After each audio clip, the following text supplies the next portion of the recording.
Bonjour, chers téléspectateurs, chers amis de Temple des Nations, soyez bénis dans le nom de Jésus. Nous sommes à une nouvelle édition de notre témoignage de vie. Nous disons bonjour à l'homme de Dieu. Bonjour à tous et que la grâce de notre Dieu est merveilleux sauveur, parce qu'il est Dieu et il est en même temps sauveur. Jésus de Nazareth soit avec vous et tous ceux qui vont regarder cette émission, qui vont se convertir, parce que nous savons qu'il y aura des millions de personnes qui vont se convertir dans les années à venir par le canal de cette vidéo.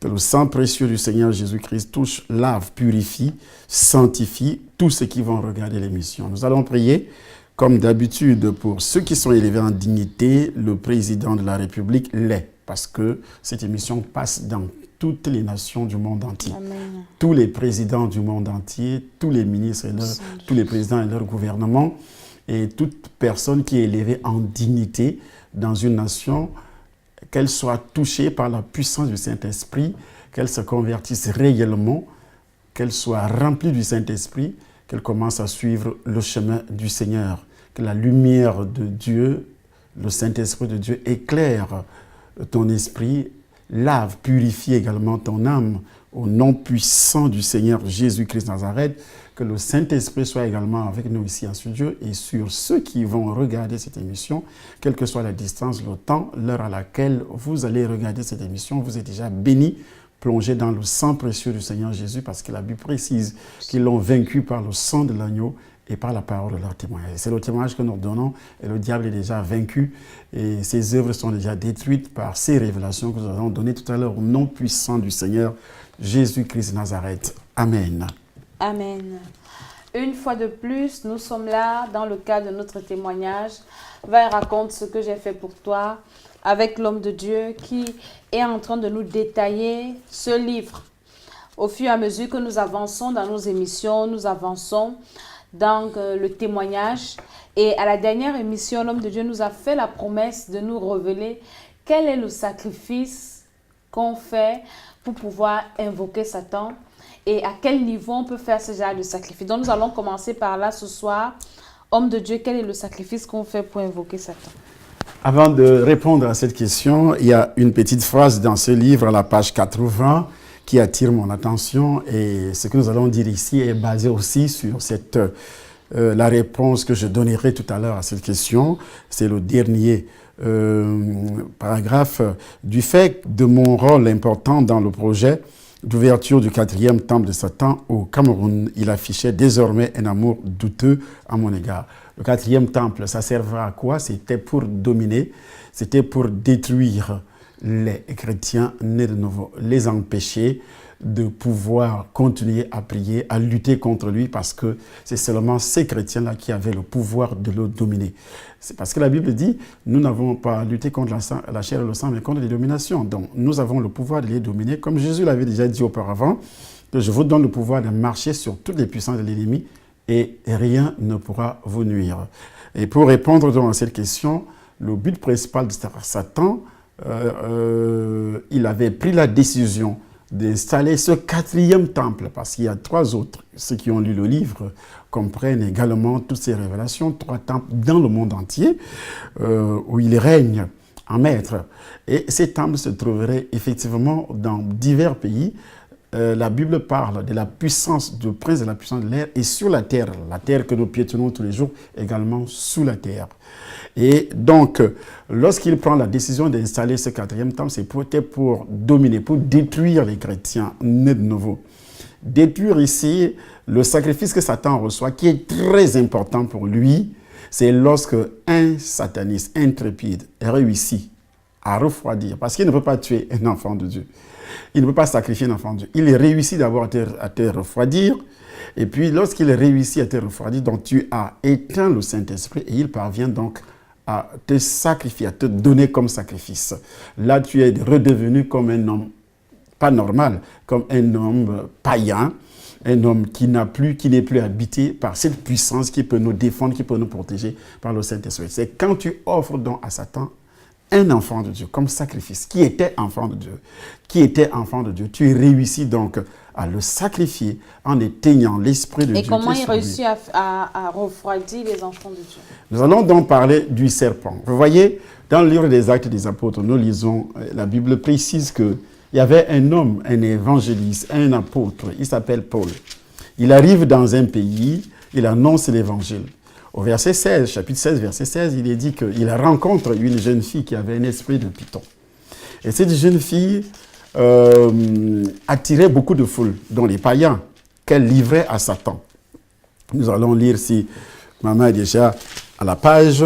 Acte 16, verset 16, oui. Comme nous allions au lieu de prière, une servante qui avait un esprit de python et qui, par ses divinations, procurait un grand profit à ses maîtres. Procurait un grand profit à ses maîtres. Va à notre rencontre. Par exemple, si c'est lui qui se dit enfant de Dieu, qui rencontre plein de problèmes dans sa vie, il est séduit par les affaires du monde. Mon foyer ne marche pas, il va consulter ce genre de personne, elle est livrée. Ou bien, mes affaires ne marchent pas, mes entreprises ne marchent pas, je dois réussir. Ou bien, il entre dans les réseaux parce que parfois, il arrive que dans ce monde, les enfants de ce monde qui sont des païens bloquent ton avancée professionnelle. Et puis, ils te disent que si tu n'es pas avec nous dans notre réseau, dans nos lobbies, tu ne vas pas progresser professionnellement parlant. Ou bien, tu n'auras pas de nomination.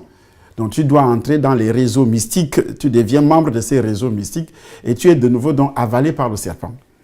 Cette fille avait un esprit de serpent. Et cet esprit de serpent faisait un travail.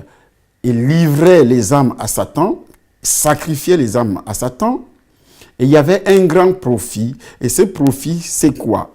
C'est que tu n'accepteras plus jamais le Seigneur. Tu es condamné à aller en enfer. C'est ce que Satan mais veut. les enfants de Dieu déjà qui ont la connaissance ne peuvent plus faire ce genre de choses, hommes de Dieu. Est-ce que c'est le seul moyen pour les éteindre? Non, ce n'est pas le seul moyen pour les éteindre. Il y a d'abord la rébellion. Pourquoi on m'avait mandaté pour aller donc s'établir à Edea? Moi, j'habitais Douala. Je travaillais au port de Douala. Lorsque je suis entré dans le gouvernement mondial de Satan, ce n'est pas à Edea que je suis entré dans le gouvernement mondial de Satan. Ce qui m'amène à Edea, c'était ce projet. Il fallait s'installer à Edea. Et justement, à côté de l'église de celui qui sera mon père spirituel quelques années plus tard. L'apôtre Obaker, que presque tous les chrétiens de cette époque, le père du réveil au Cameroun, avait installé sa base. Il avait des églises partout, à l'intérieur du pays, mais sa base se trouve jusqu'à présent à Edea. Et par lui, beaucoup de serviteurs de Dieu, presque tous les serviteurs de Dieu de sa génération ont reçu le Seigneur dans son ministère. Et nous autres aussi, on a été délivrés en passant par son ministère, malgré que Jésus m'avait délivré, mais c'est lui qui a fait de moi ce que je suis aujourd'hui en gouvernant mes premiers pas dans la foi chrétienne. Et ainsi donc, il fallait détruire son ministère. Par quoi? Par des calomnies, premièrement. Et lorsque beaucoup d'enfants de Dieu, je suivais un homme de Dieu ce matin qui a donné un verset qui m'a touché beaucoup plus. C'est Proverbes chapitre 22, verset 26 que nous allons lire. C'est toute la nuit, j'ai suivi ces prédications toute la nuit. Il parlait de ces choses-là. Et vous savez, comme on le dit, les réseaux, c'est un nœud. Et le deuxième nœud dans le nœud coulant que nous... Proverbe 22, combien? Verset 26, Proverbe chapitre 22, verset 26, il est écrit: ne sois pas parmi ceux qui prennent des engagements, parmi ceux qui se portent garant pour des dettes. C'est le Proverbe chapitre 22, verset 26. Ouais. Donc ici, il est dit, ne déplace pas les bornes. Ça, c'est le 28 chez moi. Ah oui, c'est le 28, alors lis. Ne déplace pas la borne ancienne que tes pères ont posée. Voilà, ne déplace pas la borne ancienne que tes pères ont placée. Que tes pères ont placée. Qu'est-ce que ça veut dire? Alors, nous avons l'habitude de, quand il dit, les pères ont placé. Les pères qui ont placé, c'est les qui? Il y a d'abord le père biologique et le diable le sait. J'ai dit dans mon livre témoignage ici que ils étudient les démons et lui-même, il passe le temps à étudier quoi? La parole de Dieu. Et ne déplace pas les bornes que les pères ont placées. Nous savons que chaque personne est conduite par Dieu. Chaque personne a un destin. Moi, j'avais mon destin. J'avais mon étoile. Avant de naître, puisque la preuve est là, lorsque je suis né dans ce village en Colomfier, anciennement appelé Colon Long 2, alors il y a un sorcier du village, un oncle, qui a commencé à m'appeler Jésus. Pourquoi il m'appelait? À l'époque, je n'avais pas encore 7 ans, mais il m'appelait Jésus parce qu'effectivement, il avait vu l'étoile. À tout moment, il m'appelait Jésus, Jésus d'Envorzo, Jésus. Donc, il avait vu effectivement mon étoile qui était j'étais un appelé. Malgré que Satan s'est dépêché, il est venu me chercher, il a commencé à m'utiliser. Je n'étais pas encore converti, j'étais toujours enfant du diable. Pourquoi? Parce que je n'étais pas encore né de nouveau avant d'être initié dans les pratiques mystiques et autres. J'étais toujours enfant du diable. Mais j'avais une étoile. Toute personne dans ce monde a une étoile, a une mission. Et c'est pourquoi, lorsque Dieu te rachète, avant d'être racheté, tu vas naître dans une famille. Et cette famille, le premier père qui se manifeste dans ta vie, c'est ton père biologique. Et le diable le sait. Et c'est pourquoi Dieu dit dans le livre de d'Éphésiens chapitre 6, si je ne me trompe pas, « Enfants, obéissez à vos parents ». Si nous lisons un peu, c'est très intéressant. Obéissez à vos parents. Et il dit également, nous allons d'abord lire, Galates, le livre de Galates, chapitre 4, à partir du premier verset. C'est important. C'est ce verset que je dois d'abord citer avant le deuxième. Donc, Galates, chapitre 4, à partir du premier verset jusqu'au verset 3. Il est écrit Galates 4. Oui. Or, je le dis, aussi longtemps que l'héritier est enfant, il ne diffère en rien d'un esclave, alors qu'il est le maître de tout. Alors, il est soumis à des tuteurs et des administrateurs jusqu'au temps marqué par le Père. Jusqu'au temps marqué par le Père. Qu'est-ce qu'il veut dire par là? Vous voyez, l'apôtre Paul utilise l'image d'un enfant qui n'a pas encore la compréhension, un mineur qui arrive à l'âge du changement. Alors, puisqu'il n'a pas encore la compréhension des choses spirituelles, par exemple, là nous parlons du Père spirituel. Tu es né de nouveau, tu as une destinée, comme moi j'avais une destinée. Dieu a fait de moi son serviteur. Mais j'étais d'abord enfant de Dieu. Je suis né de nouveau dans une famille. Et le père de cette famille, c'était l'apôtre Baker.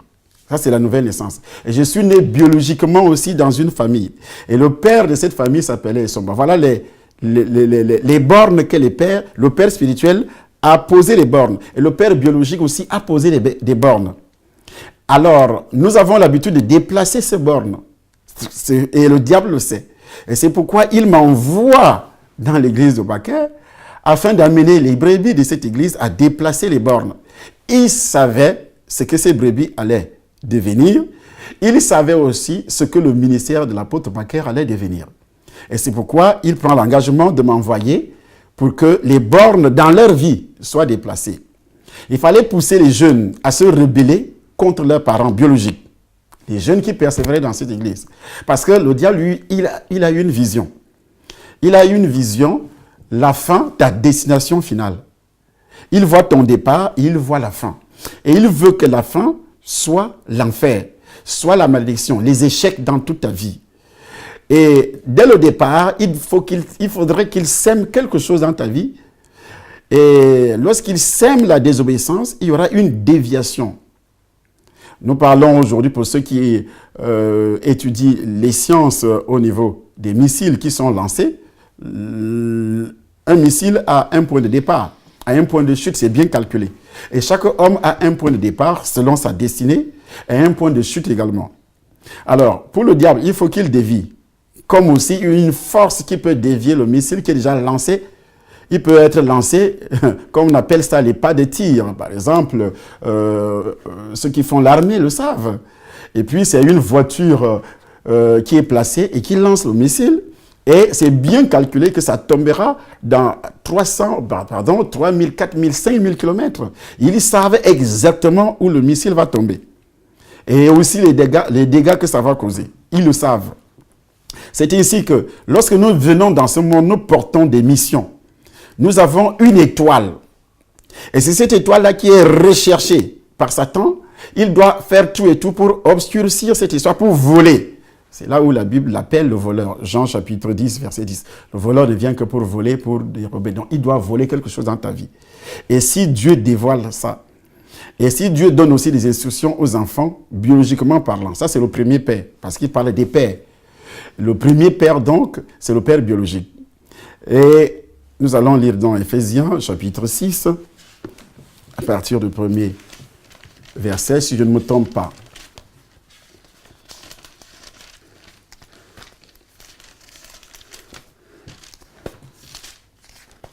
Il est écrit, Éphésiens 6, à partir du premier verset. Oui. Enfants, obéissez à vos parents selon le Seigneur, car cela est juste.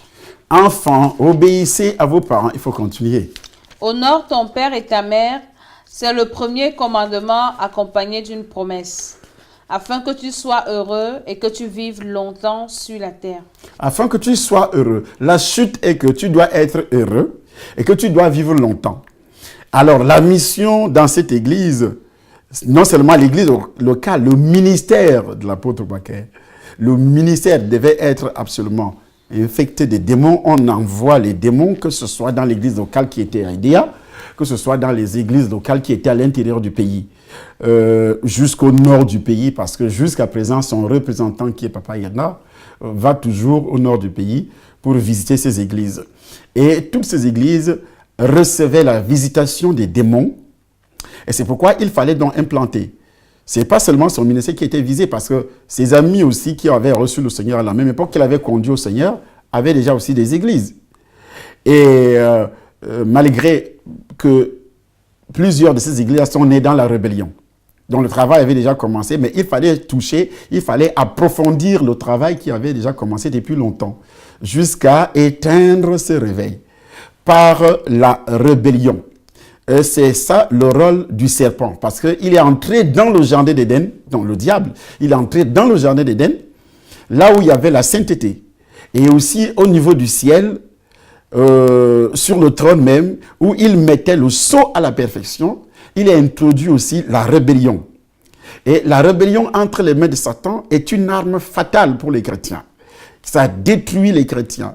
Le chrétien naît de nouveau, bien sûr, parce que si tu n'es pas né de nouveau, quels que soient les actes que tu peux poser, tu vis déjà dans la rébellion, en ce qui concerne le péché originel, qui est le péché d'Adam et Ève. Donc si tu n'es pas d'abord délivré, parce que la première rébellion, le premier foyer qui a été touché dans toute l'humanité, c'était le foyer d'Adam et Ève. Et nous tous, toute l'humanité est issue de ce foyer. Donc nous avons les germes de la rébellion dans le sang, les germes de la condamnation dans le sang, ce qui fait que notre destination, notre trajectoire a été déviée. Au lieu de la bénédiction, c'est la malédiction. A été déviée, au lieu du paradis, c'est l'enfer. Et le diable continue avec la même tactique, avec la même politique, dès que tu reçois le Seigneur. Et c'est pourquoi Dieu avertit également en disant qu'il rôde comme un lion rugissant, cherchant qui il va dévorer. C'est effectivement à ce niveau-là, parce qu'il doit absolument dévier donc la trajectoire.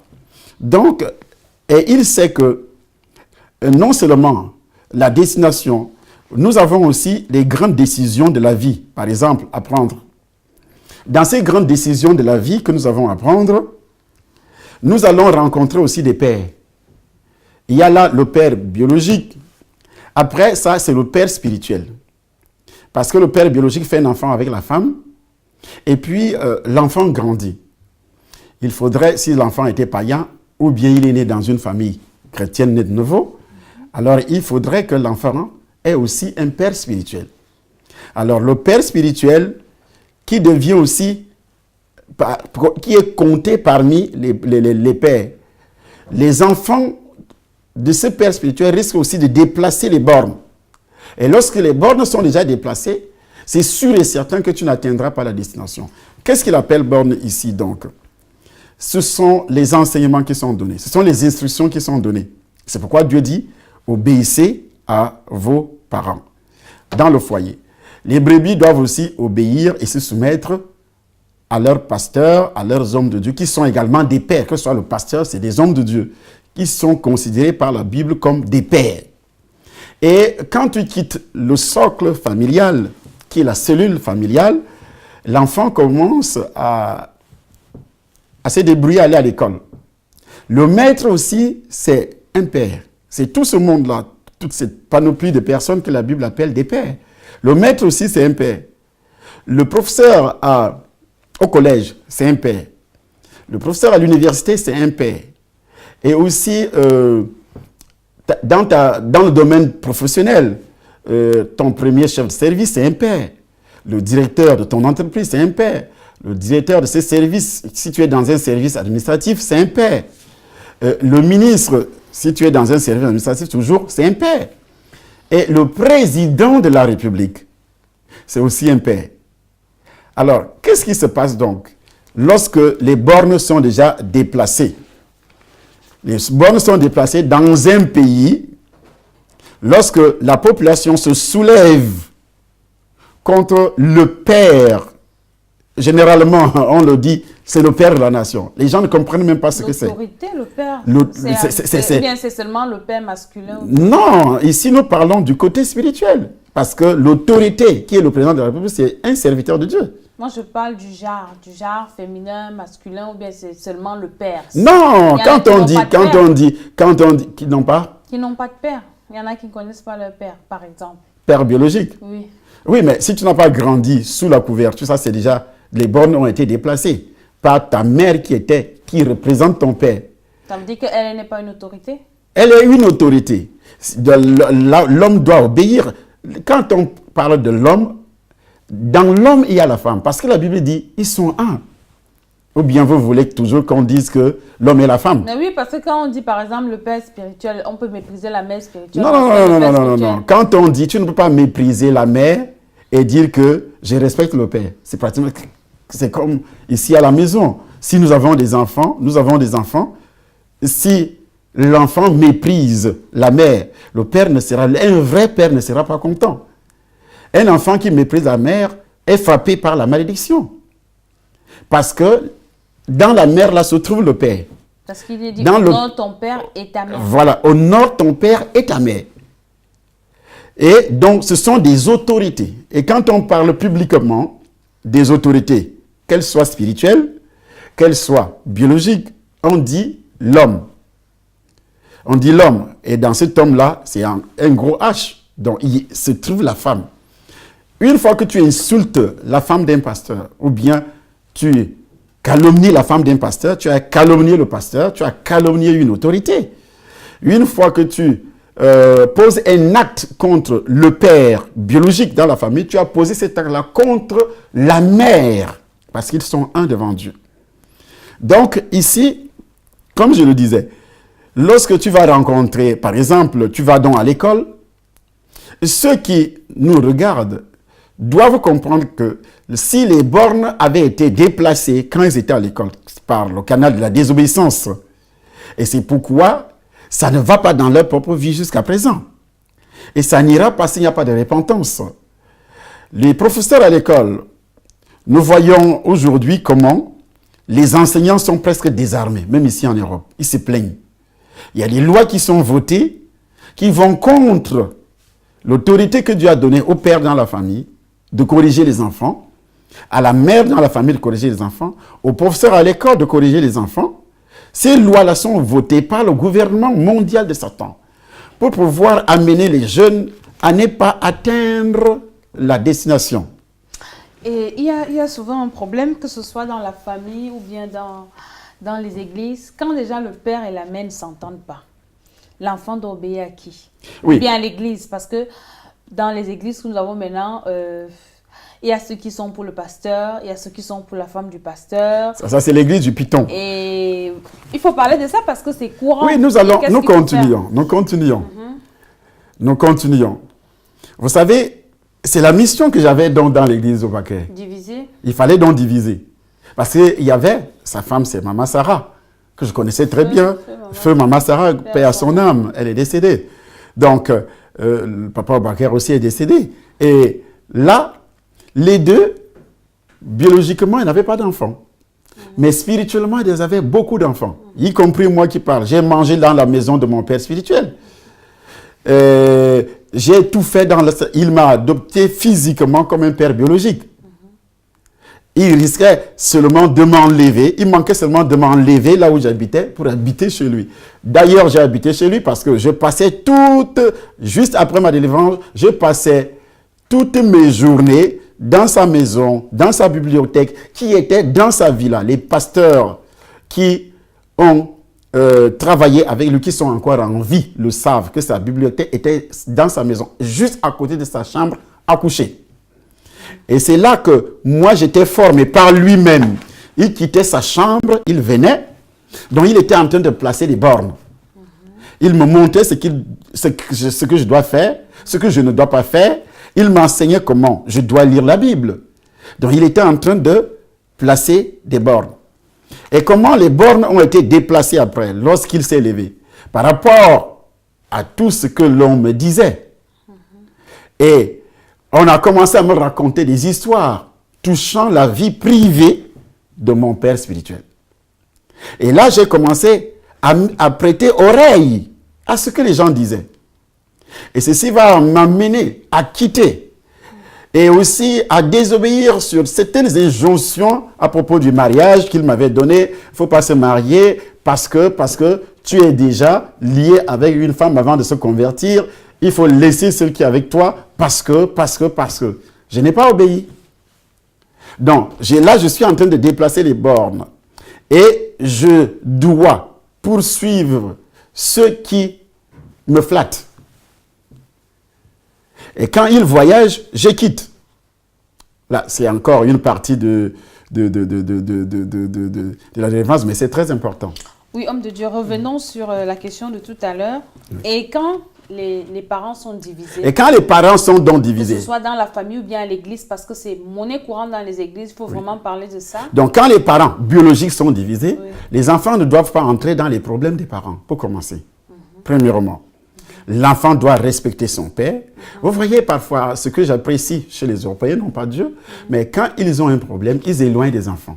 Chez nous en Afrique, c'est plutôt le contraire. On mélange les enfants. On mélange les enfants et tu inculques, tu mets des choses dans la tête de tes enfants contre le père. Parfois, c'est le père. Parfois, la mère montait les enfants contre le père. Dans votre cas, c'était le père qui vous montait contre la mère. Dans mon cas, c'est plutôt mon père qui me montait contre la mère parce qu'il avait toujours des problèmes. Ma mère qui abandonnait le foyer tout le temps, il y avait toujours des petits problèmes entre eux. Et mon père a commencé à pas seulement moi, même ma petite soeur, mes petites soeurs, à nous monter contre notre maman. Alors qu'on avait... Le père lui-même avait déplacé la borne. Alors que, donc, lui-même, c'est pas lui-même, ce sont des démons qu'il utilisait afin que nous ne soyons pas bénis.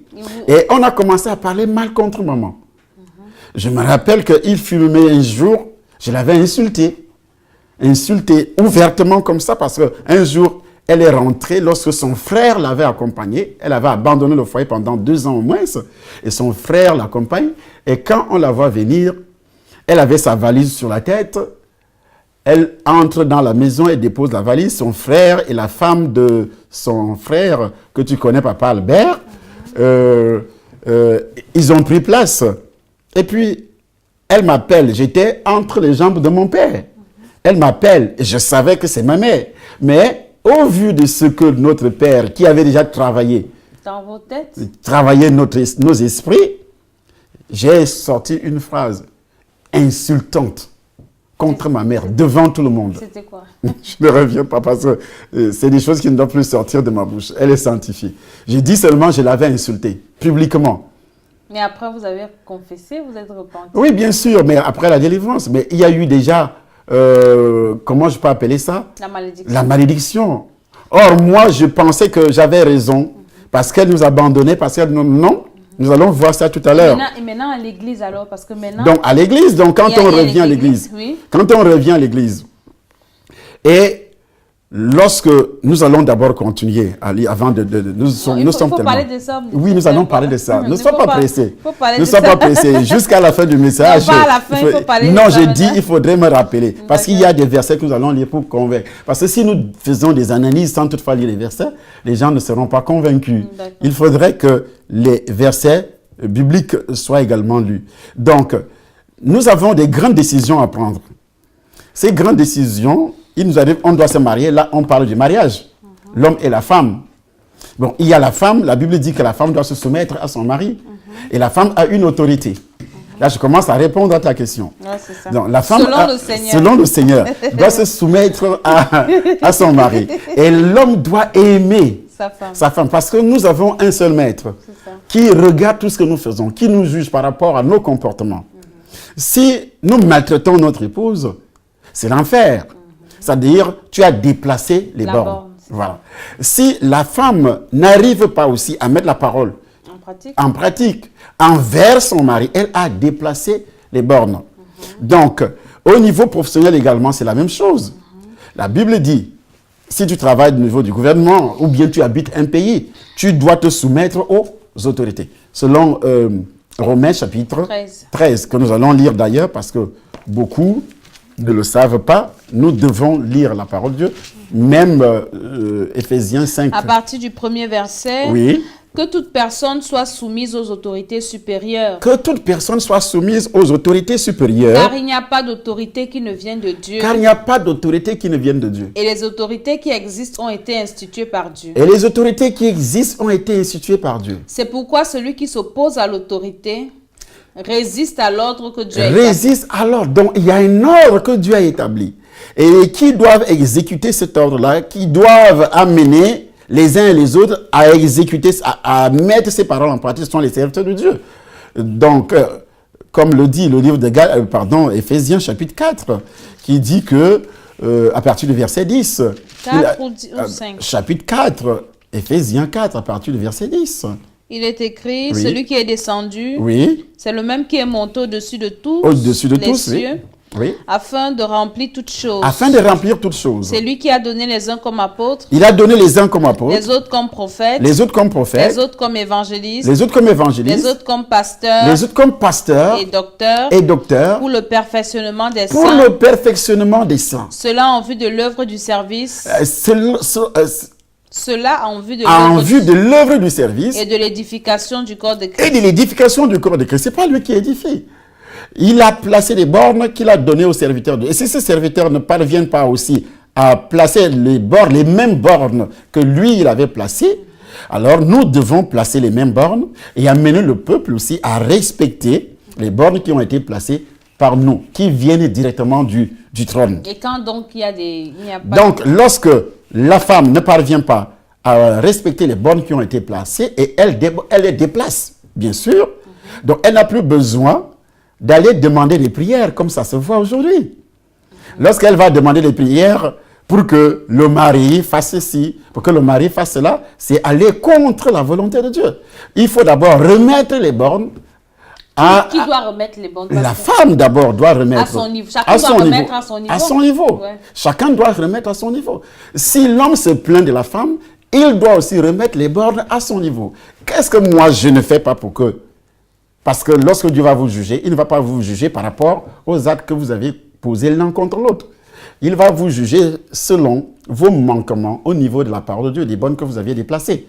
Qu'est-ce que toi, tu n'as pas fait pour que le foyer ne chute pas? Qu'est-ce que toi, monsieur, tu n'as pas fait lorsque ta femme s'est comportée ainsi? C'est pourquoi la Bible dit que ce n'est pas moi, Jésus dit, ce n'est pas moi qui jugera, mais c'est la parole que j'ai annoncée qui jugera. Puisque tout le monde est face à cette parole. Si la femme n'a pas pu mettre la parole en pratique, elle sera jugée. Si l'homme aussi n'a pas pu mettre la parole en pratique, elle doit aimer sa femme comme Christ a aimé l'Église. Il doit aimer sa femme comme Christ a aimé l'Église. L'Église était comment? D'abord, il s'est livré pour l'Église avant d'être parfaite, avant que l'Église ne soit sanctifiée. Donc l'Église était tout à fait sale dans les ténèbres. Il a aimé cette Église-là. Tu as aimé cette femme que tu ne connaissais pas des habitudes, que tu ne connaissais pas. Après, il a commencé à enseigner. Et il a commencé à enseigner cette Église-là. Tu dois enseigner cette femme-là. Mais si tu ne le fais pas, tu n'as pas besoin de la critiquer. Parfois publiquement. Publiquement, ou bien tu critiques, tu insultes, tu tapes, et puis tu fais des choses abominables en disant que voici ce qu'elle ne fait pas, voici ce qu'elle ne fait pas. Est-ce que tu l'as d'abord enseigné? Moi, Dieu m'a posé cette question le 31 décembre, lorsqu'il m'a appris, lorsqu'il me reprochait sur ces choses-là.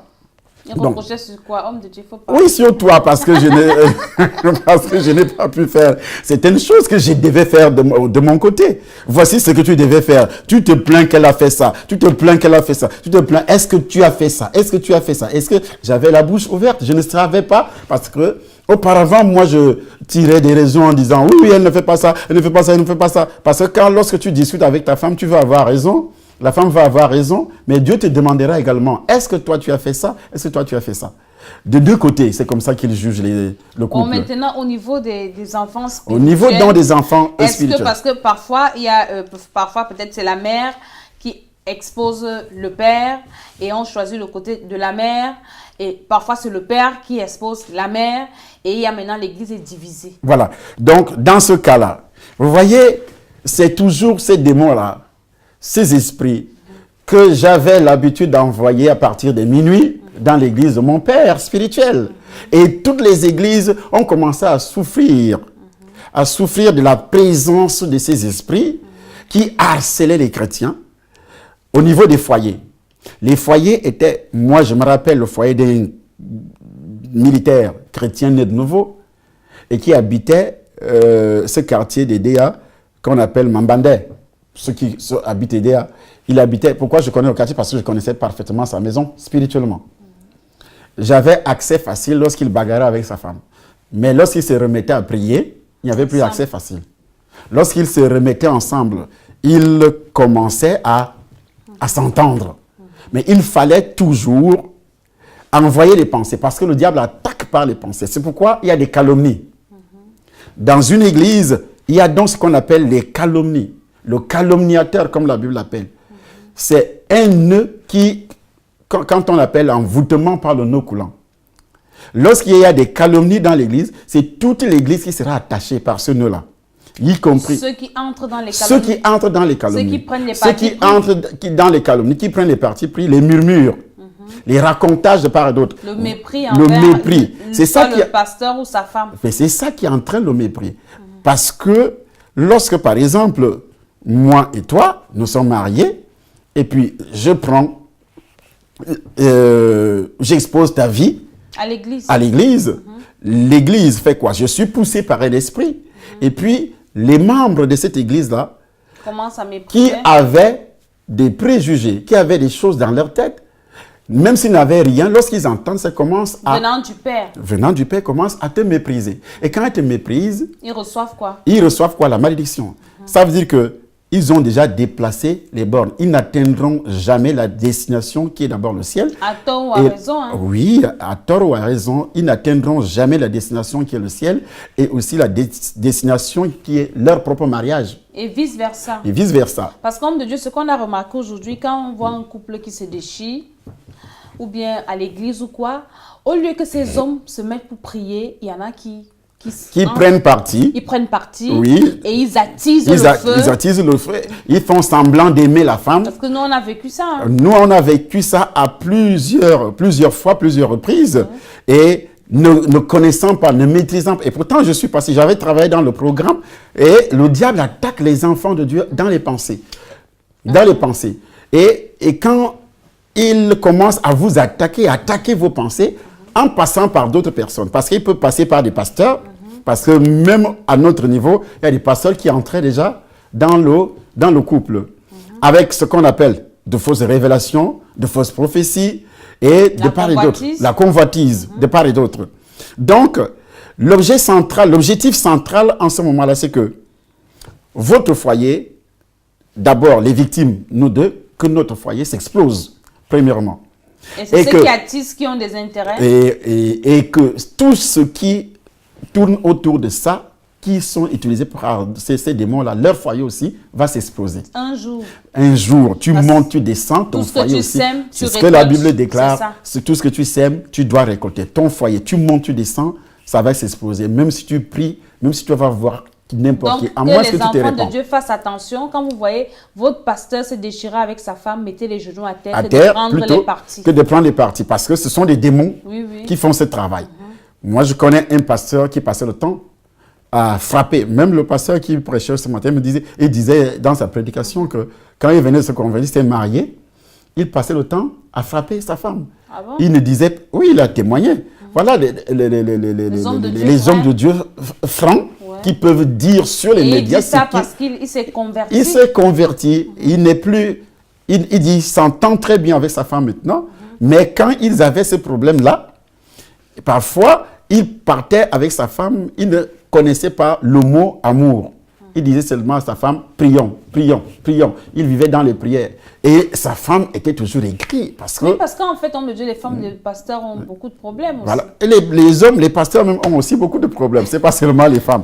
Parce que le pasteur s'occupe beaucoup plus des brebis. Des brebis. Dieu m'avait dit ça. Il néglige la femme du pasteur. Donc, il faudrait qu'on fasse une émission spéciale pour ça. Nous sommes en train de continuer. Il y aura une deuxième émission qui va suivre. Amen. Parce qu'on ne peut pas tout dire au cours d'une émission. Gloire à Dieu. Alors, même si tes pères ont posé des actes, au départ, ont posé des actes négatifs, ce n'est pas à toi de les juger.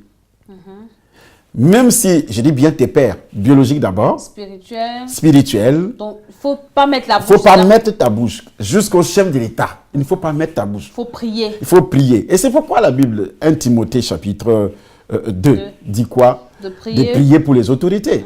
Même les autorités qui ont... Même les maîtres, les mêmes qui ont un caractère Qu'est-ce qu'on demande difficile. à Dieu dans la prière? Parce que parfois, on peut prier, on fait des prières de combat et tout.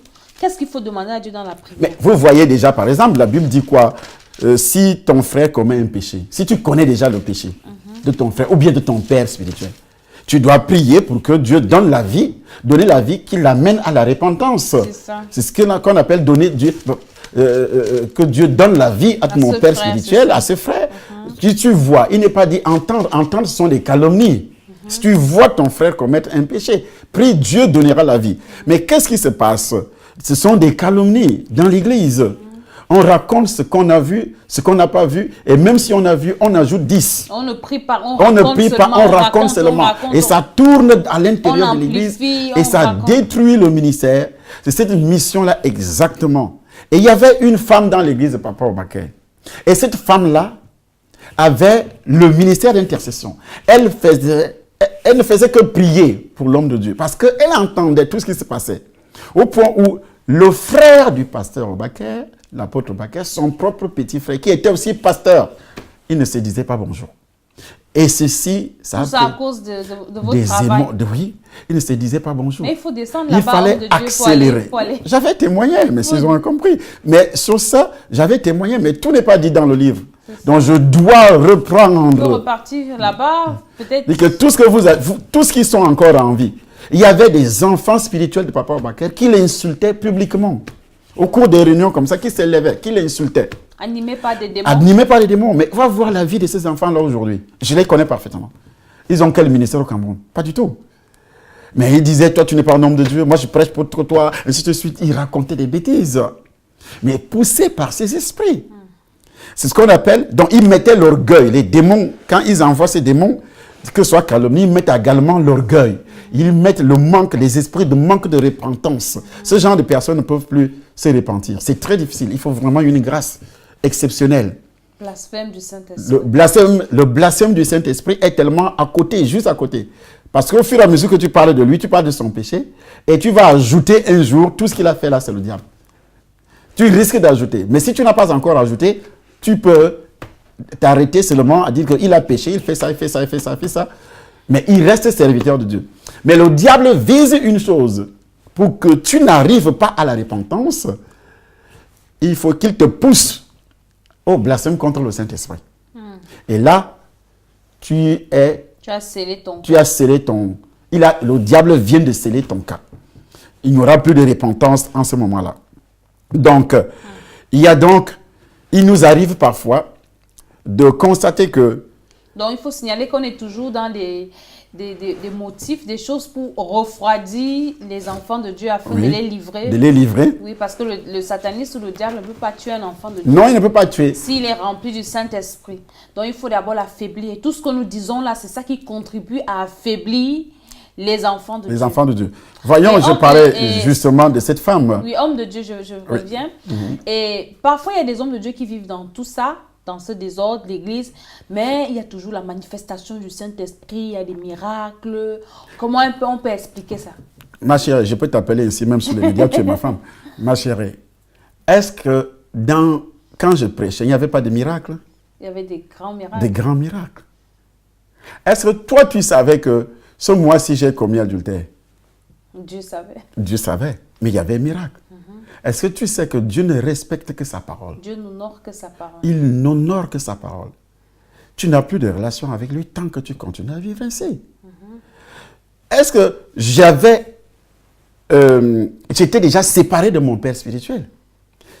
Depuis 3 mois après la nouvelle naissance. 3 mois seulement. Mais regarde, entre 3 mois et 23 ans où le Seigneur va me reprendre en Hongrie. La preuve, c'est que nous sommes nés de cet évangile. Tu es né de cet évangile-là. Mais il y avait des miracles, les gens recevaient le Seigneur. Lorsque le Seigneur dit, tu as péché, il y a eu des miracles. Matthieu 7, verset 21. Mais je ne t'ai jamais connu.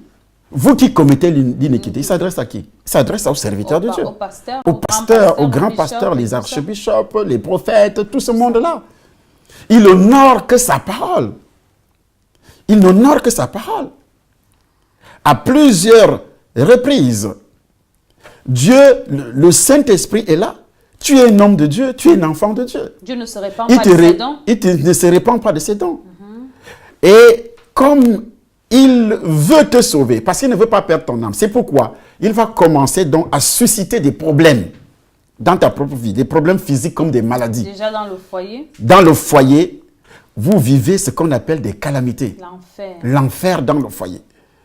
Vous vivez des maladies, des choses semblables qui vont arriver, des échecs sur les projets que vous avez, des choses semblables, et vous continuez. Parce que ces esprits ne vont pas te lâcher.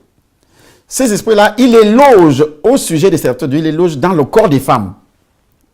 Surtout pour un homme de Dieu, il doit loger ces esprits dans le corps des femmes. C'est pourquoi la plupart des ministères sont remplis de femmes, et toutes ces femmes-là ne sont pas naturelles. Il y a des démons en chair par... Ils viennent avec des missions. Ils viennent avec des missions spéciales.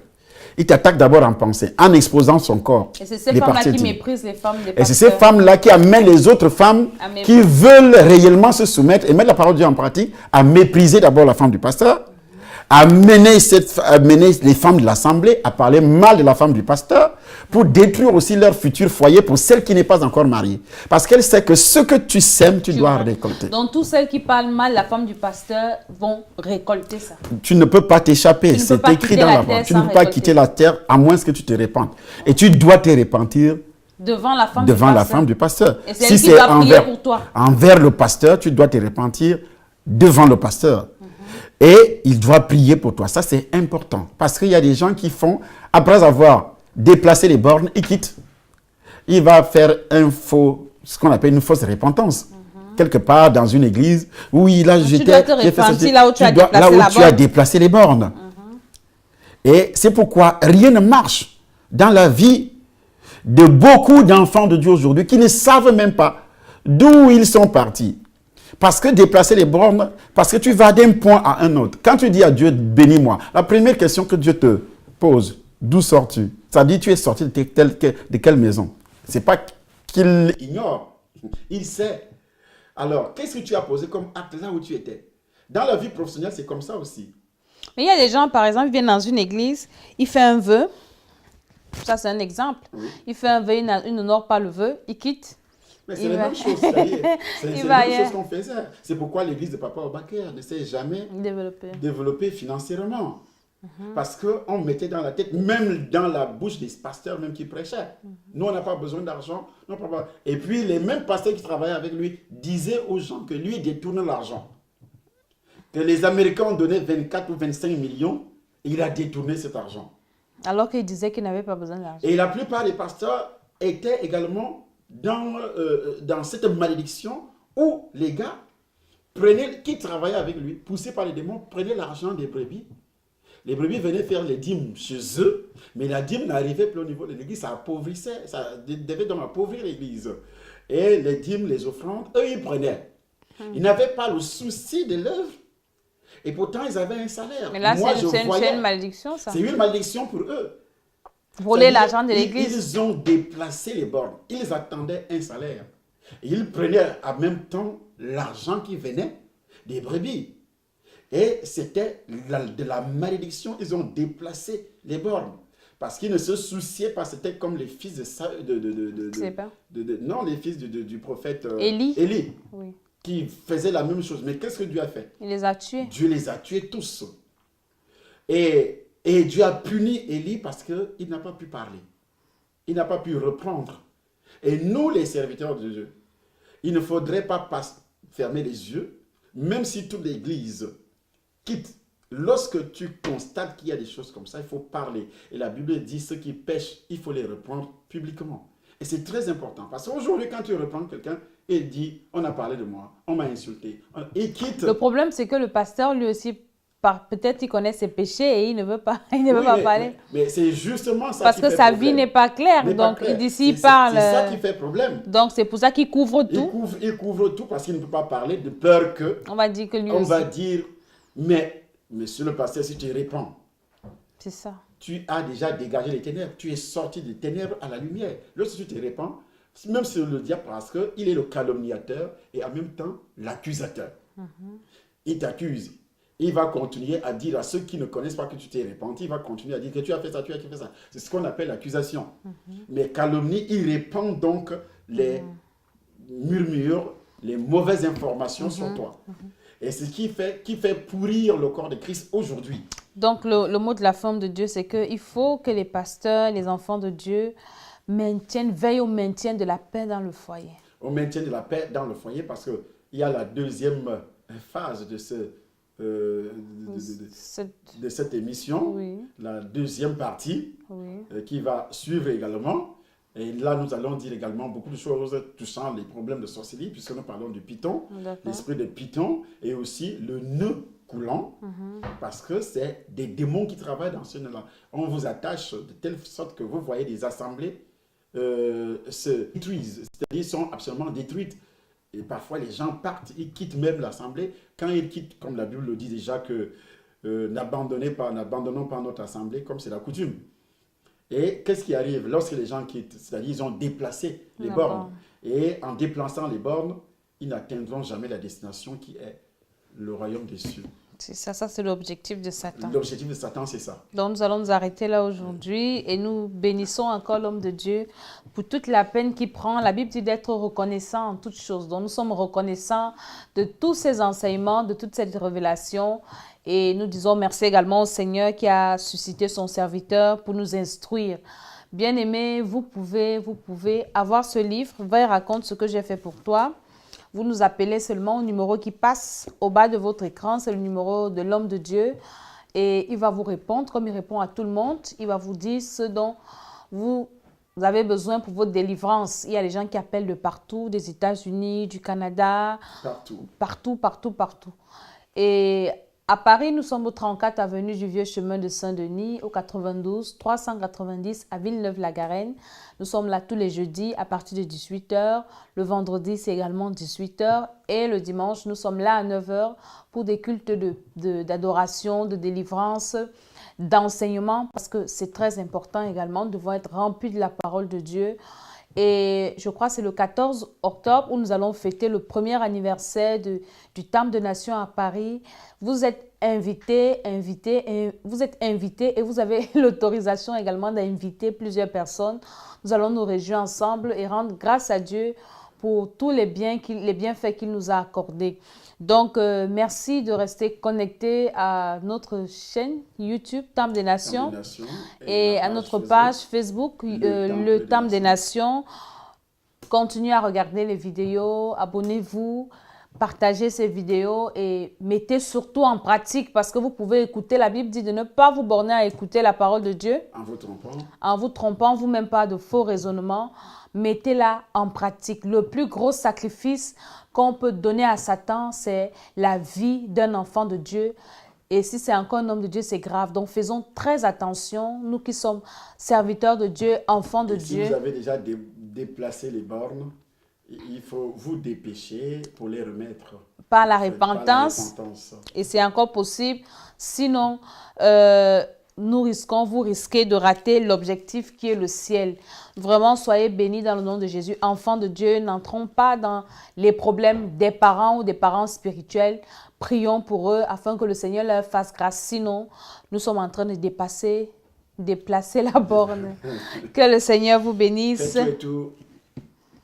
Il y a la deuxième partie qui est très importante qui va suivre dans quelques jours. Amen. Soyez bénis. Amen.